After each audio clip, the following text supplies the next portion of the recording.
जमीन बघायची राहिली आपली साहेब माळावरची बघायची राहिल्या. बरं ठीक. राम राम साहेब. राम राम. अरे तू परत आलास काय काय काम आहे? साहेब माझ्या पुरगीला तुम्हाला भेटायचं होतं. ही माझी पुरगी. बरं बरं. नमस्कार ताई. ताई काय म्हणताय? तुमच्यापेक्षा लहान आहे मी. लहान आहेस म्हणजे कितवीला आहेस? चौथीला आहेस काय? जावा बाबा. साहेब हिचं ग्रॅज्युएशन झालं या. हिचा शिवण क्लास झालाय. जेवण पण चांगलं बनवत्या. मसुरा बनवत्या, पनीर बनवत्या, काजू करी बनवत्या. अरे थांब. अरे काय उसात नाही तुझ का आता? नात करते काय यायला लागतंय. कुठे उसात? नाही जेवायला घरला यायला लागते साहेब. साहेब ऐका की बरं मी काय करू मग? ही वागणुकीला पण चांगली आहे. पोरगी वागणुकीला चांगलं आहे काय माहित नाही, पण तुझी वागणूक मला काही चांगली वाटलंय. असं बाहेर काढत ना. बरोबर जाऊ आता येत ना.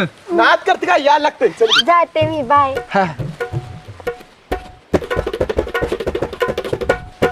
आईच्या गावात ही पोरगी मला लई चिपकू वाटली रे. साहेब मग तो माणूस म्हणला ती खरं आहे. तो म्हातारा त्या पोरगीचं लगीन तुमच्यावर लावायच्या नादात आहे. मी काय खोळाय काय असल्या भिकारड्या म्हाताऱ्याची पोरगी करायला? नाही बाबा मी लगीन करणार असल्या पोरगीवर.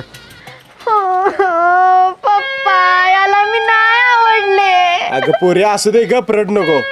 एवढा मोठा श्रीमंत माणूस मला लग्नाला हो म्हणाल का?